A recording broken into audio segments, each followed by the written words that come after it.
한 청년이 대기업에 취업을 했습니다. 그는 신입사원 교육 중에 자기 소개 시간에 이렇게 말을 했습니다. 저는 예수님을 믿는 그리스도인입니다. 그러므로 정직과 섬김의 가치를 소중히 여깁니다. 이 직장에서도 그런 삶을 살고 싶습니다. 여러분을 잘 섬기겠습니다. 이렇게 자기 소개를 했습니다. 사람들은 처음에 조용히 듣는 줄만 알았는데 며칠이 지나자 어떤 사람들이 찾아와서 나도 예수님을 믿는다고 말했고 언제부터 신앙생활을 했느냐고 묻기도 했습니다. 또 어떤 사람은 찾아와서 자기의 형편이 요즘에 굉장히 어려운데 이렇게 어려울 때 어떻게 하면 되느냐고 묻기도 했고 기도해 달라고 기도 부탁을 하기도 했습니다.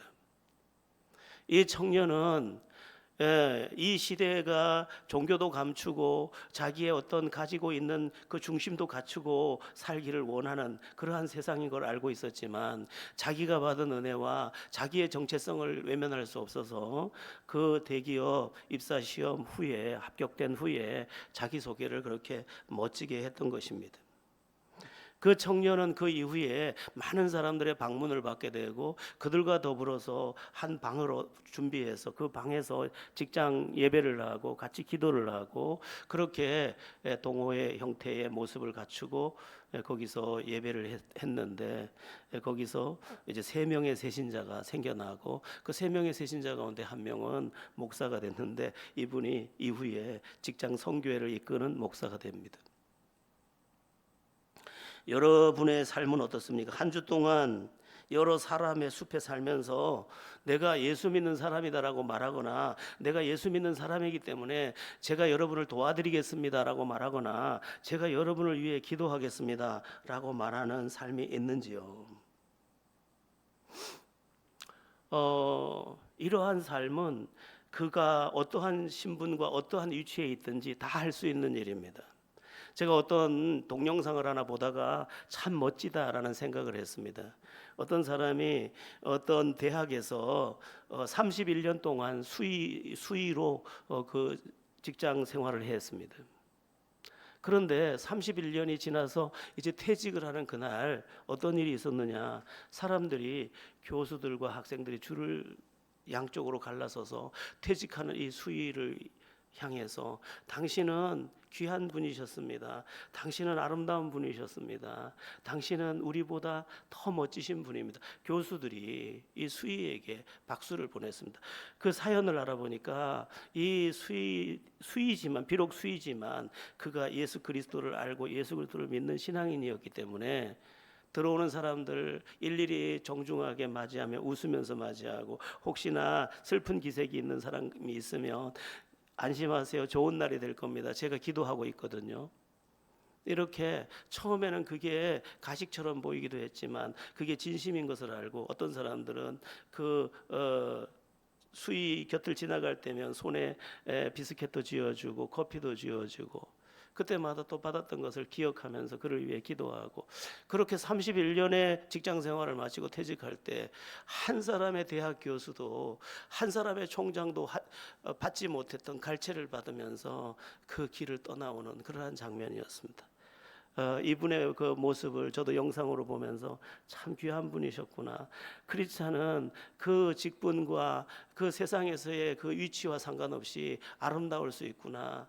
하나님께 영광 돌릴 수 있구나. 이렇게 멋질 수 있구나. 이런 생각을 했습니다. 우리의 삶이 아름답기를, 내가 예수 믿는 주님의 사람이라는 그 사실 하나로 아름답기를, 그래서 주님께 영광도 돌리고 내 인생에도 가치가 있는 그러한 삶의 자리에 이르게 되기를 예수의 이름으로 바랍니다. 오늘은 담대함과 전도의 사명이라는 제목으로 은혜를 나누려고 합니다. 사도 바울의 이야기인데 우리가 계속 사도행전을 지금 살펴보고 있습니다. 사도 바울은 21장에서 결박이 돼서 지금 계속해서 지금 결박 상태에 있습니다. 그리고 2년 동안 바깥 햇빛을 보지 못하고 지금 갇힌 삶을 살고 있고 지금 이제 로마로 가기 전에 아그리파 왕과 베스도 총독 앞에서 또 재판을 받고 있는 그러한 모습입니다. 세상적인 눈으로 보면 아그리빠 왕과 베스도 총독은 성공한 사람이고 여기 지금 죄수로 서 있는 바울은 초라하기 그지없는 실패자처럼 보이는 그러한 장면입니다. 그러나 바울의 마음은 그렇지 않습니다. 바울의 마음은 오히려 지금 자기를 재판하고 있는 그들이 더 불쌍하고 그들에게 주어야 할 복음이 있다고 생각하고 그들을 그 재판의 자리에서 오히려 담대하게 전도하려고 합니다. 나중에 이제 우리가 다음 시간에 이 사도행전을 보게 되겠지만 이 나중에 베스도 총독과 이 아그리빠 왕을 전도하려고 할 때 그들이 네가 미쳤도다 하니까 뭐라고 말하냐면 이렇게 결박된 것 외에 당신들도 다 나와 같게 되기를 원합니다. 이렇게 말을 합니다.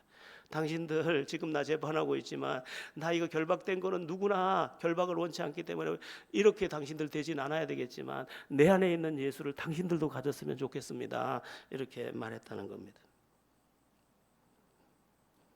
어떻게 이럴 수가 있었을까? 최고의 권세 앞에서 어떻게 이렇게 당당하게 그리고 어떻게 이렇게 뜨겁게 복음 전도의 열정으로 이렇게 하나님의 사람으로 서 있을 수 있었을까? 그 이유가 오늘 본문에 몇 가지로 나옵니다. 그 첫 번째가 뭐냐? 이 바울은 예수를 만난 사람이라는 것입니다. 예수를 만난 사람. 여러분, 지금 이 자기를 재판하는 사람들 앞에서 자기를 변호하고 또 복음을 전하려고 하고 있는데 그 복음을 전하려는 열정 배후에 나는 예수님을 만났거든요.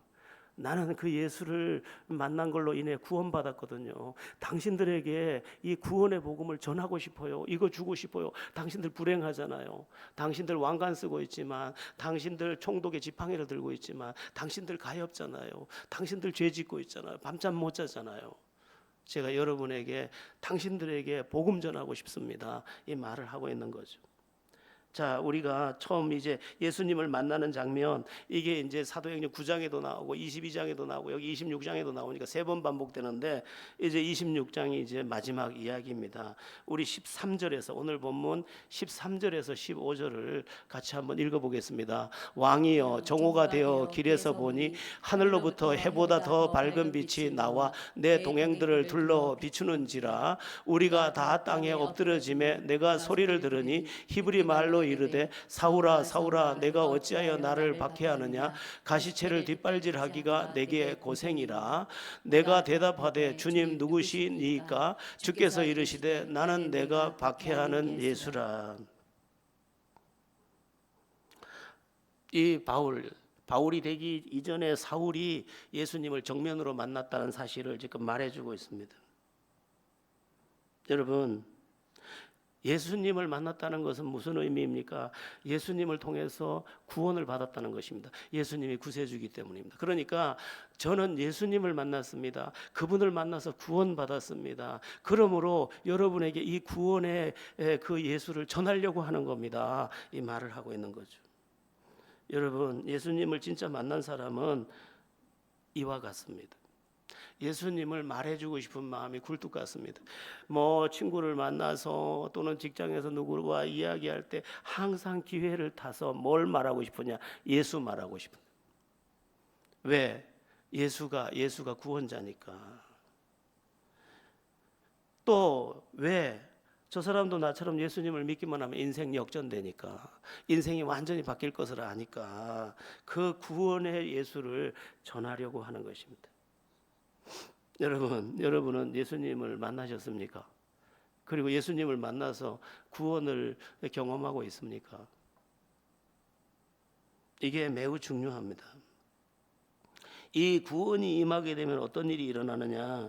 과거와 현재가 구별돼 버립니다.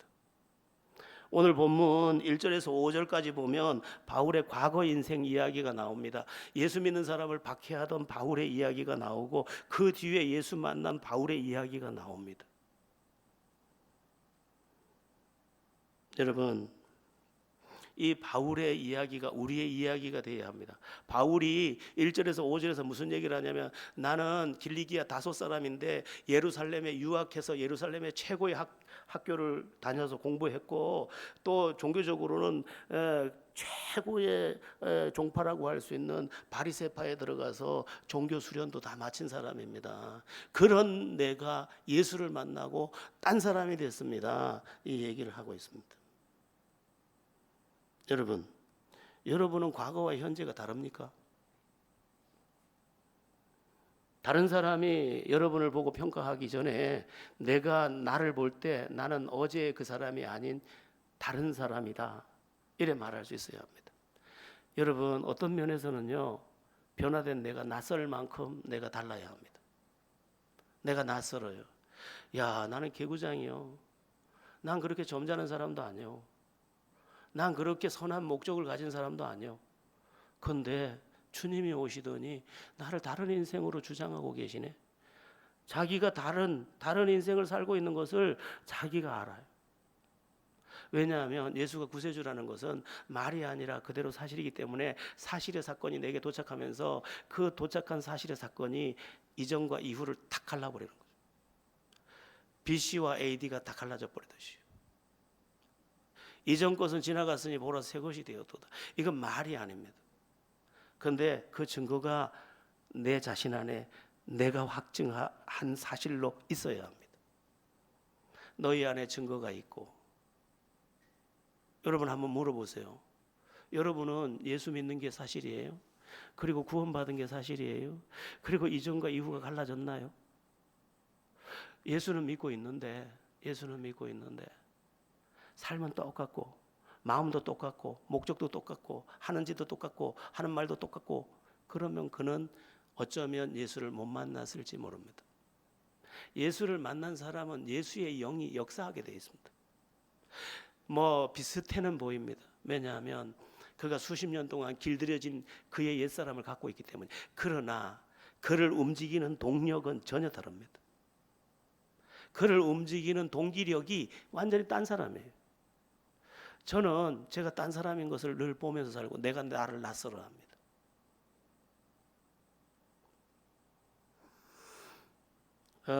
물론 예수를 어려서부터 또는 모태신앙으로 태어나서 예수를 믿은 사람은 그러면 예수 믿고 나는 그렇게 이전과 이후가 달라진 거 모르겠는데 알 수 있습니다. 그렇게 엄마 따라서 믿던 신앙이 예수 만나서 믿는 그 순간 전혀 달라지는 거예요. 우리 엄마들이 여기 있는 엄마들이 우리 애도 예수 믿어요 이렇게 말하죠. 아닐 가능성이 많습니다. 진짜는 만난 사람은 눈빛부터 다릅니다. 추구하는 게 다릅니다. 마음에서 나오는 입술의 말이 다 다릅니다. 그래서 한참을 이야기해 보면 그의 언어 속에서 그의 생명을 만질 수 있기 때문에 아 얘가 거듭났구나. 얘가 예수 진짜 만났네. 알 수 있는 겁니다. 우리 성도들 중에도 열심히 해도 이 열심인 것하고 하나님의 사람으로 태어난 것하고는 다른 것을 봅니다. 여러분이 못 보는 부분도 많이 있습니다. 어쨌든 그 과거가 아무리 화려해도 예수를 만나고 나면 이 바울의 과거 인생이 굉장히 화려합니다. 오늘날로 말하면 예루살렘에서 최고의 학교를 다녔는데 가말리엘 문화라고 하면 유대의 3대 이 가문입니다. 거기서 수제자였습니다. 그리고 사두개파 바리새파가 있는데 이 부활을 믿는 이 바리새파 사람들이 갖고 있는 그 권세가 정말로 대단했습니다. 그런데 그 과거를 지금 부끄러워하고 지금 초라한 자리에서 그 예수, 십자가에 못 박힌 예수, 부활의 예수, 구원의 예수, 그 예수를 말하고 있는 것입니다. 여러분의 삶이 우리가 선을 걸쳐 놓으면 충전도 안 되듯이 걸쳐진 어떤 선이나 그런 게 아니고 꽂혀 있는 하나님의 나라에 꽂혀 있는 주님의 생명에 꽂혀 있는 그래서 그분의 생명력이 내게 늘 충전되는 그런 삶을 자고 깨면 충전이 다 돼 있고 자고 깨면 충전이 다 돼 있고 자고 깨면 새 힘이 나고 그런 은혜가 있기를 예수의 이름으로 바랍니다. 예수의 사람은 싱싱합니다, 여러분. 예수의 사람은 싱싱합니다. 죽겠다 하면 그건 은혜 안에 있는 게 아닙니다. 예수의 사람은 얼마나 싱싱하냐. 사도행전 2장을 보면 늙은이도 꿈을 꾸리라. 여기 늙은이는 이제 죽을 날 얼마 안 남은 그런 늙은이를 말하는데 그 사람도 소망을 품고 뭔가 해야 할 텐데 내가 해야 돼. 꿈을 꾼대. 우리 교회가 파송하고 우리 교회와 이렇게 긴밀히 협력되어 있는 우리 송학진 장로님이 키르기즈스탄에 다녀오셔서 저한테 얼마 전에 전화를 하셨습니다. 목사님 오랜만이에요. 목사님 많이 보고 싶어요. 목사님 목소리도 듣고 싶고 목사님 안아보고 싶고 목사님과 마주 앉아 밥 먹고 싶어요. 빨리 내려오세요. 그럼 부산 빨리 내려오세요. 저도 보고 싶어요. 너무 보고 싶어요. 안아보고 싶어요. 남자끼리지만 애인같이 정말 마음이 뜨거운 대상이에요. 그랬더니 그분이 그래요. 목사님 제가 전립선암이 걸려서 많이 어려움을 겪고 있습니다. 기도해 주세요. 예, 그리고 조금 나아지면 또 키르기스탄을 다녀와야 되는데 목사님 기도해 주세요. 그래서 우선 내려오세요. 그 제가 엊그제인가 기도하는데 그분 이름이 자꾸 떠올라요. 그래서 그분을 보자고 한 30분을 씨름하며 기도했는데 마음이 다른 거죠. 이 안에 솟구치는 게 달라. 그분 뭐 대학 교수로 정년퇴직하고 그 이후에 2년간 또 보직을 또 보장받고 그 이후에 키르기즈스탄 대학에서 개인 대학에서 그렇게 엄청난 일을 하고 그런데도 나이 70이 넘어서도 또 하고 싶다는 거야. 또 하고 싶다는 거예요. 열정의 비전 메이커. 왜? 예수는 살리는 영이기 때문에 그 살리는 영이 그를 계속 북돋아 주는 겁니다. 그분에 대한 이름을 하나님이 주시고 그분에 대해서 기도하게 하시고 그분과 뭔가 나눌 대화까지 저에게 지금 주셔서 그분을 한번 만나야 됩니다. 지금 제가 여러분의 삶 속에 예수 만난 증거가 있고 그 예수 만난 사건 때문에 하나님 앞에 아름답고 뜨겁고 인생에서 활력이 넘치는 은혜가 있기를 예수의 이름으로 축원합니다. 사도 바울이 또 이렇게 어려운 형편에서 담대하게 복음을 전하는 두 번째 이유가 뭐냐? 두 번째는 강력한 빛을 경험했기 때문에. 첫 번째는 예수 만났기 때문에. 두 번째는 뭐라고요? 강력한 빛을 경험했기 때문에. 우리 13절 우리 다시 한번 오늘 본문 13절 한번 다시 한번 읽어보겠습니다. 시작. 왕이여 정오가 되어 길에서 보니 하늘로부터 해보다 더 밝은 빛이 나와 내 동행들을 둘러 비추는지라. 해보다 더 밝은 빛. 해보다 더 밝은 빛은 없습니다. 우리가 멀리서 지금 보기 때문에 그 해가 엄청난 빛인 것을 잘 못 보는 건데 해보다 더한 빛은 존재하지 않습니다. 해보다 더한 빛은 딱 하나의 빛, 하나님의 근원적 빛입니다.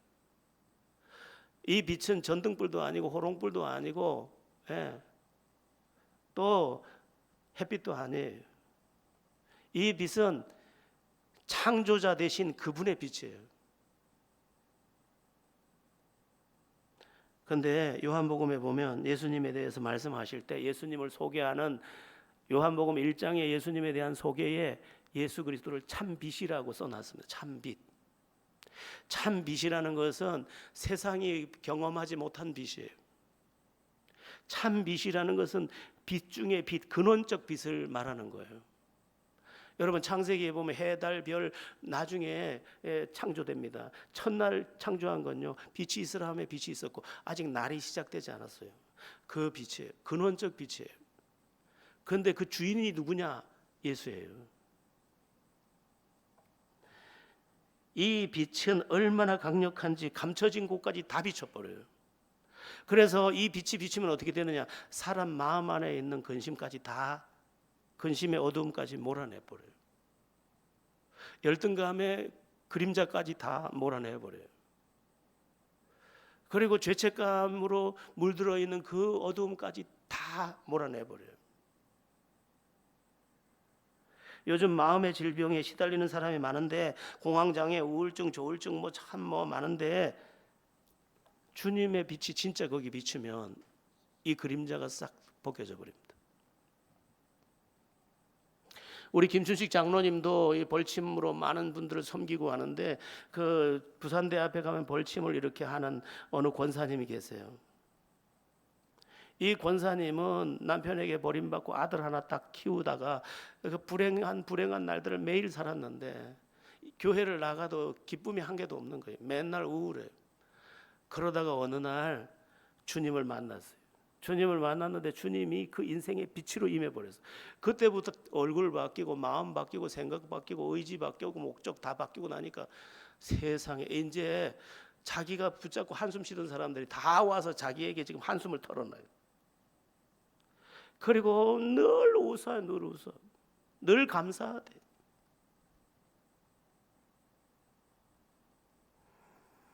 참빛 되시는 예수님은 어두움을 다 물리칩니다. 우리 인생의 근원의 문제까지, 과거의 상처까지. 태어나서 살면서 상처 없는 사람이 없어요.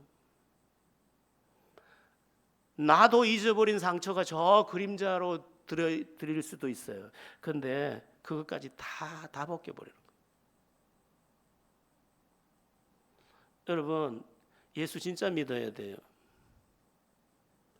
저도 하나님 앞에 갈 날을 헤아려 보면서, 주님 내가 뭐 해야 됩니까? 죽는 날까지 예수 전하는 거지 뭐.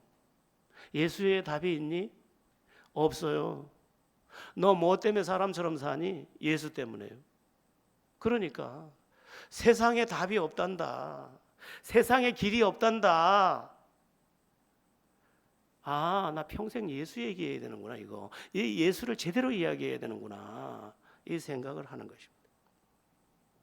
이 참빛 되시는 예수님은요, 또 못 보던 것을 보게 해줍니다. 빛은 보게 하는 역할을 하지 않습니까? 그래서 보게 만들어 주는데 어떤 거를 다 보느냐? 별게 다 보입니다. 내가 보여요. 내가 거짓으로 포장하고 위장해놨던 감춰진 나를 보게 되는 거예요. 그럴듯한 말로 포장한 거, 그럴듯한 행동으로 포장한 거, 그것까지 다 보여주는 거죠. 다 보게 되는 거죠. 그리고 이 세상의 허무함도 다 보이는 거죠. 저 사람 저렇게 웃고 있어도 그 사람의 그림자가 다 보이는 거죠. 그리고 죽음이 보이고 병들고 늙는 인생이 보이고, 그리고 그 죽음 너머의 구원도 보이고 다 보이는 거죠. 이 빛이 얼마나 강력한지. 여러분, 요즘엔요, 빛도 이렇게 틀면 일직선으로 빛이 나가고 열면 사방으로 퍼지고 이렇게 하더라고요. 그런데 주님의 이 빛은 얼마나 강력한지 저 죽음 너머까지 비춰줘 버린다. 아, 내가 저기 구원받고 저기 있네. 주님의 은혜 안에 내가 저기 있네. 내가 어떻게 살아야 될지도 보여집니다.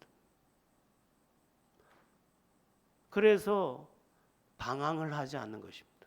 보이기 때문에.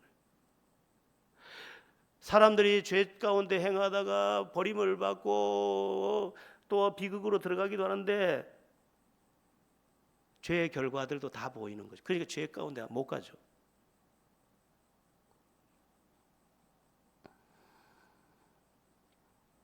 그래서 여러분, 주님 안에서 이 빛을 경험해야 합니다. 여러분들 이렇게 질문할 수 있습니다. 목사님은 목사님이니까 뭐 기도 많이 하시다가 그럴 수 있겠지만 우리는 안 보입니다. 여러분에게 권해드리고 싶은 말이 있습니다. 그게 뭐냐 하면, 한번 죽도록 주님께 매달려 보라는 것. 여러분 평생에 한번 주님의 임재를 경험하면서 기도한 적이 얼마나 있습니까? 주님의 임재, 내 기도 속에 주님이 임했어. 이걸 얼마나 경험해 보셨습니까? 우리 기도 속에 주님이 임재하시고 주님이 임재하셔서 이제 일하시기 시작하면 많은 것들이 해석이 돼버립니다. 그래서 환경과 여건은 한 개도 안 변했는데 내가 변해가지고 아무 문제가 안 됩니다. 예레미야 33장 3절, 너는 내게 부르짖으라 내가 응답하겠고 내가 알지 못하는 크고 비밀한 일을 내게 보이리라. 이거 말이 아니에요. 말이 아니에요. 말이면 안 되죠. 주님이 말만 하면 안 되죠. 주님이 살아계시니까 이걸 그대로 이루어 주셔야죠. 그렇기 때문에 부르짖어 보라 이 말이에요. 안 되면 금식하라. 요즘에 제가 느끼는 것 한 가지는 나는 더 기도해야 돼. 지금 제가 몇 개월째 기도를 조금 더 깊이 들어가서 기도하고 있습니다. 근데 난 더 기도해야 돼. 근데 문제가 생겼어요. 여러분 기도해 주세요. 부르짖어서 기도해야 되는데 부르짖어서 기도하면 어지러워가지고 어지러워서 잘 일어서지를 못해. 목소리를 높이지를 못해요. 여러분 기도해 주세요. 제가 기도 하루에 더 2시간씩 기도하고 3시간씩 기도하고 때로는 8시간씩 기도할 수 있도록. 사람 힘으로 될 것 같으냐? 어림도 없어요.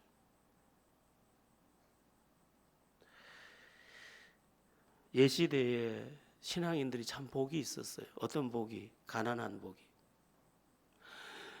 또 남편 속썩이는 복이 있었어. 그러니까 남편은 속썩여, 형편은 어려워, 살 길은 없어, 자식은 많아, 길이 없잖아요. 그러니까 이 사람들이 모포 뒤집어쓰고 밤새도록 부르짖고 기도하다가 능력 받아 버렸지, 응답 받아 버렸지, 불을 경험했지, 빛을 경험했지, 다 열려버린 거죠. 지금은 뭐 안 되면 뭐 대출 내면 되니까.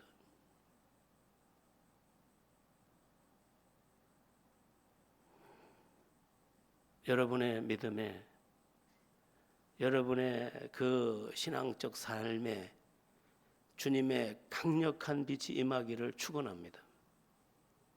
아멘 하이소. 예. 이거 없으면요 깨춤 주다 끝나는 거예요. 잘 믿는 척하다 끝나는 거예요. 헌신하는 척하다 끝나는 거예요. 예. 사실의 기독교에서 사실의 신앙을 갖지 않으면 이거 다 헛거하는 거예요.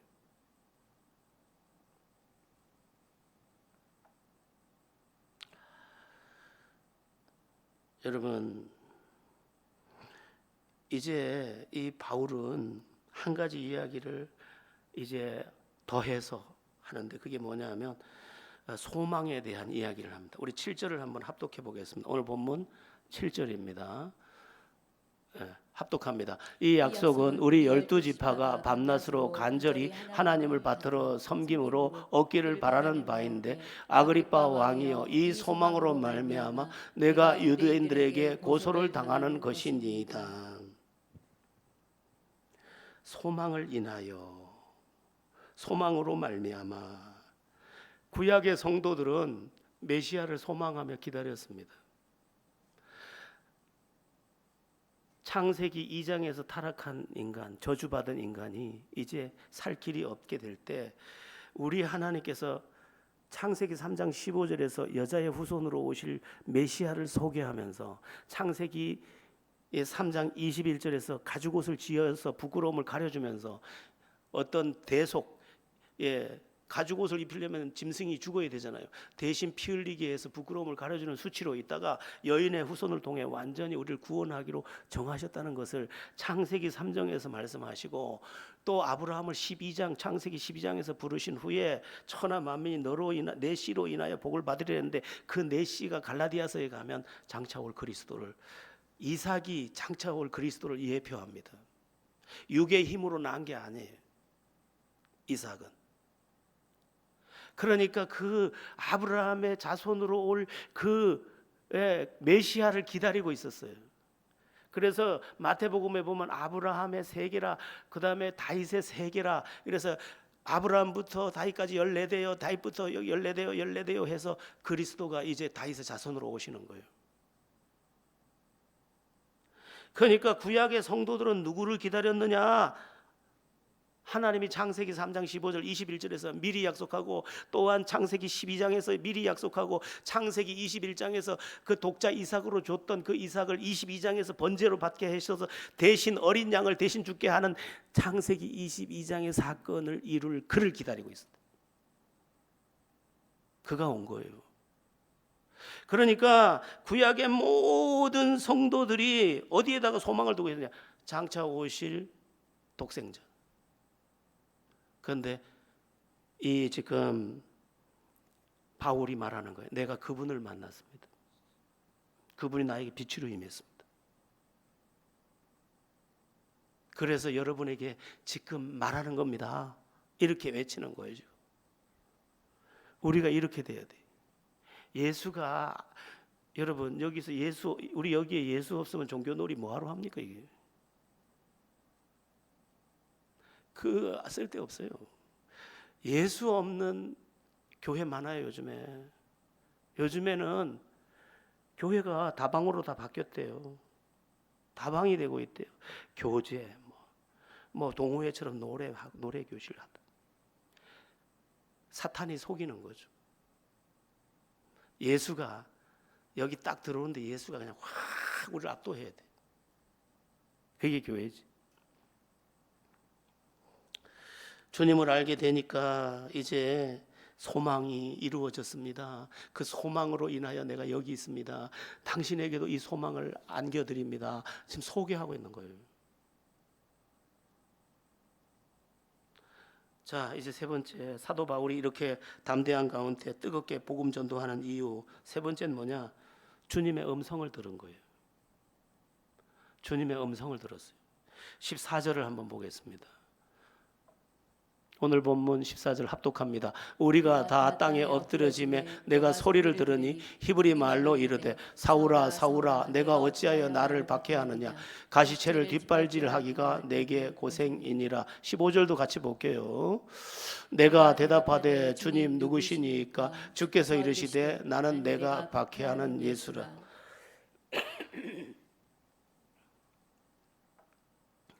바울은요 거꾸러진 자리에서, 원래는 제가 한 단락을 더 넣어야 돼요. 바울은 거꾸러짐을 경험한 사람이에요. 사실은 거꾸러져야 돼요. 옛사람이 꺾여야 되거든요. 그거는 지금 얘기하면 너무 기니까. 근데 그 거꾸러질 때 음성이 들렸어요. 누구십니까? 하고 물었더니 네가 박해하는 예수라. 그리고 이제 뒤에 보면 사명까지 주는데, 여러분 이 음성은 그냥 음성이 아니에요. 주님의 음성은 사람의 음성하고 달라. 이건 창조자의 음성이에요. 빛이 있으라 하심에 빛이 있었죠. 예? 물 가운데 궁창이 있어 그 윗물과 아랫물로 나뉘라 했더니까 나눠졌어요. 그리고 천하의 물을 한 곳으로 모이라 했더니 한 곳으로 모이고, 무천 드러나라 하며 드러나고, 그 말씀 그대로. 그래서 땅이 바다를 뚫고 올라오는 거예요. 여러분 혹시 산의 깊이, 산의 높이하고 바다의 깊이하고 정비례하는 거 압니까? 우리 지금 에베레스트 산이 뭐 7,800 뭐 이렇죠. 바다 제일 깊은 곳하고 똑같습니다. 그걸 거기서 드러났기 때문에요. 그럼 드러난 만큼 파여야 되잖아요. 하나님의 말씀이 그대로예요. 여러분 주의 음성이 들리면 모든 것이 해결됩니다. 왜냐하면 창조자의 음성이요, 그분의 음성이 그대로 이루어질 거예요. 왜냐하면 창세기에 그날 명령하자 그대로 됐던 그 음성이 우리의 인생에 도착하면 그 음성 그대로 되는 것이죠. 물론 음성은 크게 두 가지가 있어요. 우리를 주님의 사람으로 낳는, 내 인생 전체를 붙잡는 음성이 있고, 오늘 매일 또 일상을 살아가기 위해 필요해서 주는 음성이 있어요. 근데 나를, 내 인생 전체를 움직이는 음성이 들렸다. 그는 주님을 결코 가볍게 여길 수 없습니다. 뭐 그 큰 은혜 받는 것 같지도 않은데 그의 인생 속에 주님이 생생하게 살아 있습니다.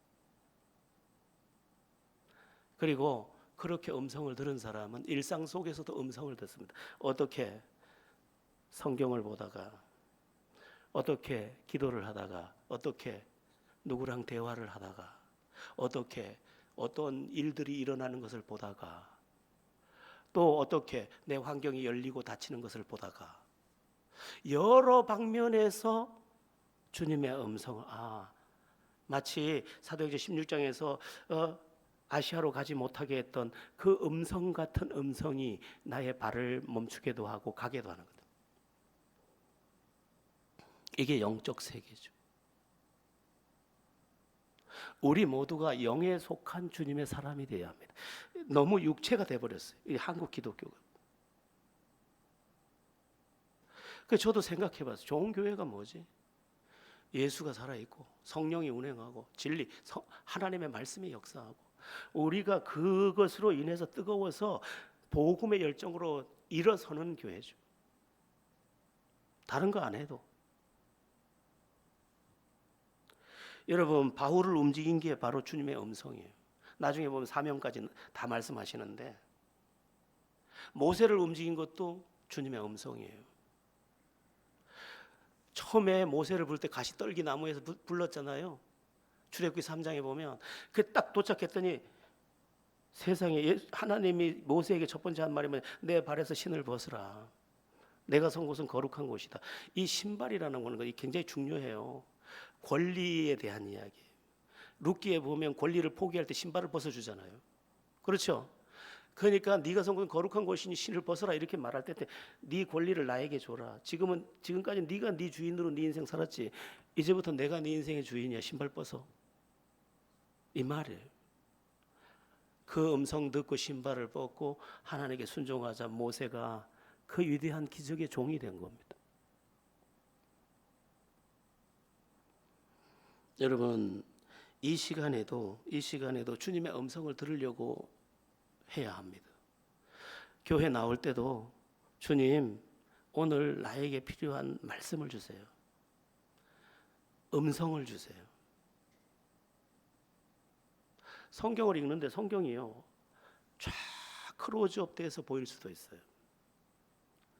기도하는데 한 문장이 딱 떠올라서 내 뇌를 꽉 채울 수도 있어요. 깊은 기도를 해보면 알아요. 누가 그러대요. 자전거를 어떻게 하면 배울 수 있나요? 이렇게 물으니까 자전거를 끌고 다니면 배운다대요. 끌고 다니면. 처음에 계속 끌고 다니다가 운동장에서 혼자 탔는데 몇 번 넘어지더니 진짜 타고 집에 오더라는 거예요. 똑같습니다. 기도도요. 그럼 기도 어떻게 하면 되는데요? 하면 돼요. 하다 보면 성령이 와서 이제 기도의 영을 붓고 기도를 할 수 있게 주장해 주세요. 그리고 기도가 기뻐지면요, 여러분 어디 갈 때 그렇게 신이 나서 가시나요? 기도가 기뻐지면 기도하러 가는 게 그래 기뻐요. 여러분 기도할 때 죽을 상을 하지 마시고 기뻐하세요. 자, 네 번째예요. 사도 바울이 담대하게 뜨겁게 복음을 전하고 있는 이유. 네 번째는 사명을 받았기 때문에. 이게 아까 음성을 들은 것과 연결되어 있는데 사명을 받았기 때문이에요. 한번 16절에서 18절 읽어보겠습니다. 오늘 본문 16절에서 18절까지 17절까지만 읽을게요. 시작. 일어나 너의 발로 서라. 내가 내게 나타난 것은 곧 내가 나를 본 일과 장차 내가 내게 나타날 일에 너로 종과 증인을 삼으려 함이니 이스라엘과 이방인들에게서 내가 너를 구원하여 그들에게 보내요. 너를 구원해서 그들에게 보내려고, 너 증인 삼으려고 내가 너 지금 꼬꾸라뜨리고 너 만나준 거다, 이 말씀을 하시는 거죠. 그러니까 사도 바울은 예수님을 만나자마자 사명을 받았습니다. 지금 그래서 사명의 길을 가고 있는 거예요. 여러분, 우린 다를 것 같습니까? 내가 예수를 만난 게 진짜 사실이야. 내가 구원받은 게 사실이야. 내가 제사함 받은 게 사실이야. 그분의 구원이 내 안에 여러 가지 마음의 빛으로 임한 것도 사실이야. 그러면 바울만 사명을 받았을까요? No. 모두가 똑같습니다. 그가 진짜 예수 만났죠. 진짜 예수를 만났다면 그는 틀림없이 전도하려고 마음 먹습니다. 전도할 마음이 옵니다. 난 전도할 마음이 한 번도 안 들던데요. 그러면 둘 중에 하나예요. 내가 억압했거나 아니면 내가 주님을 모르는 거예요. 억압을 하도 해가지고 지금은 이제 뭐 그게 굳은 살이 배해서 모를 수도 있지만은 전도할 마음이 없다. 누구랑 이야기하는데 틈이 있으면 예수 얘기해야겠는데 예수 얘기인데 틈이 있으면 자식 얘기하는 게 아니고 틈이 있으면 예수를 얘기하려는 마음이 있어야 돼.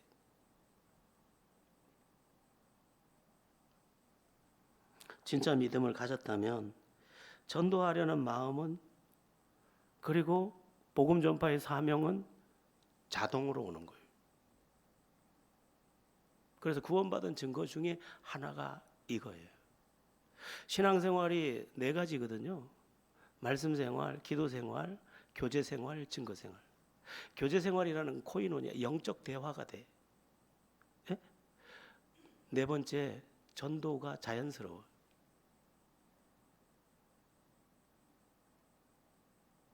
여러분 한번 점검해 보세요. 여러분은 전도할 마음이 있나요? 이건 뭐 전도합시다 뭐 이런 이야기가 아니에요. 영이 벌써 반응을 하게 돼 있어요. 자, 그러면 사도 바울이 지금 전하는 복음 전도 그 내용이 뭐냐? 전도를 받아들이는 사람에게 가져다 줄 결과라고 할까요? 바울이 지금 전도하는 그 내용이 뭐냐? 그 내용을 18절이 정리해 놨어요.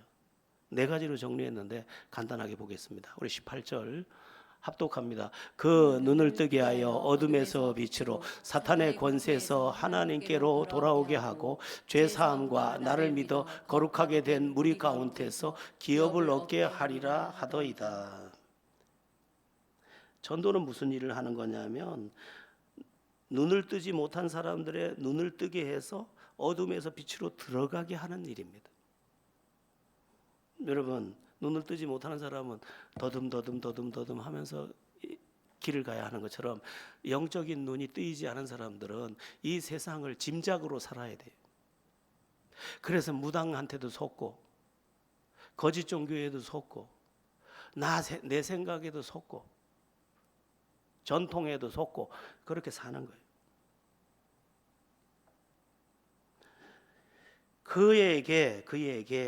그에게 그런 사람을 전도해서 그 눈을 열어서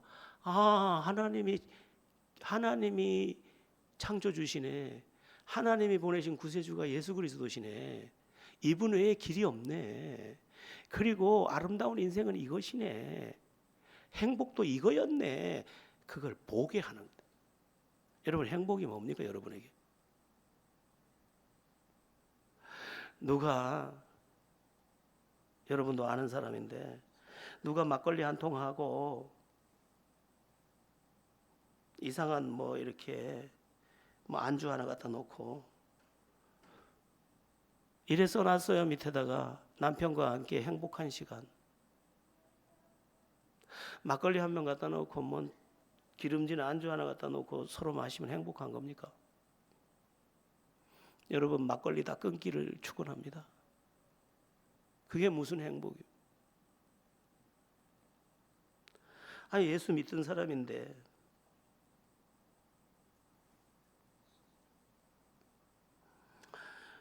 그러니까 이 사람들이 예수 믿어서 눈이 열리면 어떻게 되냐? 내가 나를 불행하게 했네.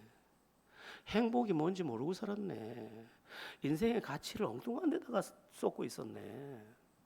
다 보는 거죠.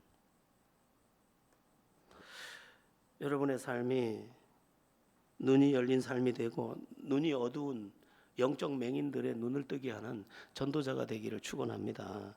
전도가 뭐냐? 두 번째, 사탄의 권세에 매인 사람들을 풀어서 하나님께로 돌아오게 하는 거지. 보면 두 번째 나와 있죠. 사탄의 권세에서 하나님께로 돌아오게 하고.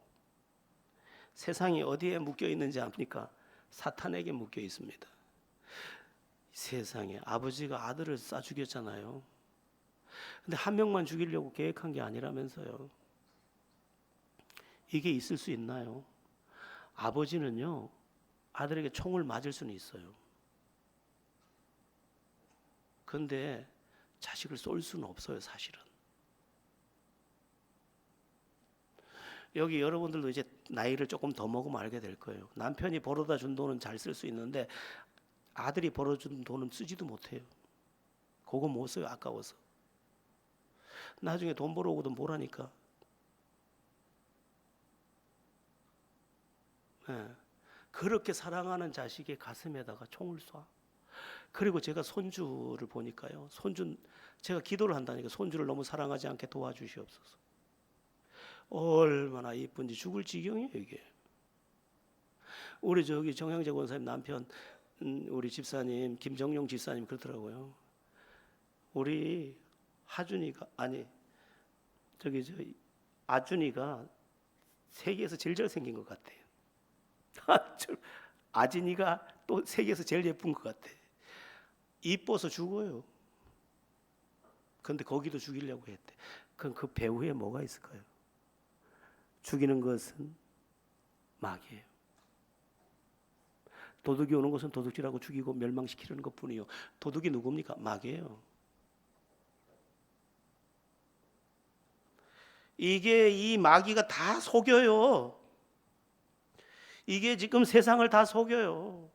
저는 요즘에 TV를 보다가 그 뭐 걸그룹들 이제 연습생들 춤추는 연습 보면요, 말라깽이 괴물들 같아요. 탁 뭐 이래가지고 이야 저걸 어떻게 저거.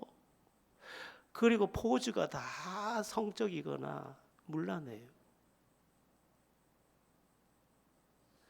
그 배후에 물론 거기에 하나님의 사람도 있지만 뭐가 있겠어요? 사탄이 나를 결박하지 못하도록 우리가 전도하고 또한 예수를 우리가 분명히 믿어서 믿음 안에 승리해야 합니다. 우리 한번 따라해 보겠습니다. 예수의 이름으로 명령한다. 나를 유혹하는 사탄은 떠나가라. 나를 절망케 하는 사탄아 떠나가라. 나를 우울하게 하는 원수마귀 떠나가라. 나를 절망하게 하는 원수마귀 떠나가라. 우리 주님이 말씀한 내 이름으로 무엇이든지 구하면 다 들으심이라. 여러분 예수의 이름으로 자꾸 기도하세요. 자, 전도가 뭐냐? 세 번째, 주님을 믿게 된 사람들이 하나님 나라의 기업을 얻게 하는 일입니다. 오늘 본문의 마지막에 나와 있습니다. 나를 믿어 거룩하게 된 무리 가운데서 기업을 얻게 하리라. 여러분 이 기업이라는 말이 굉장히 중요한 말인데 상속을 받는다는 거예요. 이게 뭐냐면 영원한 하나님의 나라예요. 여러분 걱정하지 않으셔도 됩니다. 여러분도 다 죽을 건데 언젠가는 너무 걱정 안 하셔도 돼요. 왜냐하면 영원한 기업을 우리가 이미 갖고 있어요. 그리고 하나님이 이 땅에서 자녀된 권세를 가지고 당신의 자녀들을 안아주셔요. 여러분 제가 예언하는데 여러분을 하나님께서 평생 살게 하실 거고 여러분을 영원한 나라 하나님이 준비해 놓은 그 유업의 나라로 옮겨가실 거예요. 여러분 인생은요 예수를 빼면 다 실패해요. 왜냐? 결국은 죽어서 사라지고 결국은 심판받아서 끝장날 거니까. 근데 우리는 유업을 받은 자예요. 이 세상에도 그분의 사랑 안에서 은총을 누렸고 죽어서는 영원한 멸류관과 영원한 영광을, 이 멸류관은 상징이에요. 그동안은 찌그러져서 살았는데 자랑스럽게 살게 되는 거예요. 영원히.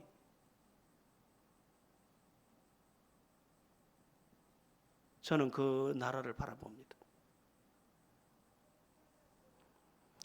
여러분 바울은 갇혀 있지만 지금 재판을 받고 있지만 담대하게 복음을 전하고 있습니다. 그 이유가 뭐라고요? 주님을 만났기 때문에, 빛을 경험했기 때문에, 음성을 들었기 때문에, 사명을 받았기 때문에. 우리가 주님의 사람으로 온전해지면 그 누가 우리를 불행하게 할 수 있겠습니까? 우리처럼 복되고 값진 자가 없을 것입니다. 여러분들 모두 주님을 제대로 알고 담대하게 그리고 복음의 증인까지 되는 은혜가 있기를 주 예수의 이름으로 축원합니다.